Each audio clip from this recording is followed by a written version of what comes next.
ಕುಂಭಮೇಳ ಬಿಟ್ಟ ಮೇಲೆ ನಮ್ಮ ದೇಶದಲ್ಲಿ ಸಮಾಜಮುಖಿಯಾಗಿ ನಡೀತಕ್ಕಂಥ ಬದುಕಿಗೆ ದಿಶೆ ನೀಡತಕ್ಕಂಥ ಅತಿ ದೊಡ್ಡ ಕಾರ್ಯಕ್ರಮ ಇದು. ಈ ರೀತಿಯ ಕಾರ್ಯಕ್ರಮ ಇಲ್ಲಿಯವರೆಗೆ ಸರ್ಕಾರ ಮಟ್ಟದಲ್ಲಾಗಲಿ ಪ್ರೈವೇಟ್ ಲೆವೆಲ್ದಲ್ಲಾಗಲಿ ಇದಕ್ಕೂ ಮುಂಚೆ ಮಾಡಿಲ್ಲ.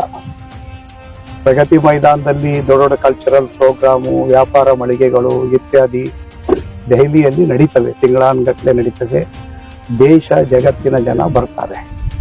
ಆದರೆ ಇಲ್ಲಿ ನಡೆಯುವ ಈ ಕಾರ್ಯಕ್ರಮದ ವಿಶೇಷತೆ ಅಂದರೆ ಹುಟ್ಟಿನಿಂದ ಹಿಡ್ಕೊಂಡು ತಾಯಿ ಗರ್ಭದಿಂದ ಒಂದು ಮಗುವಿನ ವಿಕಾಸ ಹೇಗಾಗಬೇಕು ಮತ್ತು ಈ ಆಸ್ತಿ, ದೇಶ, ಧರ್ಮ, ಸಂಸ್ಕೃತಿ, ಒಂದು ಪರಾತ್ಪರ ಶಕ್ತಿ ಮುಕ್ತಿಯವರೆಗೆ ಸಫಲ ಜೀವನದ ಎಂಡಾಗುವವರೆಗೆ ಏನು ಮಾಡಬೇಕು ಅನ್ನೋದನ್ನು ಇಡೀ 9 ದಿವಸದ ಕಾರ್ಯಕ್ರಮದಲ್ಲಿ ಇದು ಆಯೋಜನೆ ಮಾಡಲಾಗಿದೆ.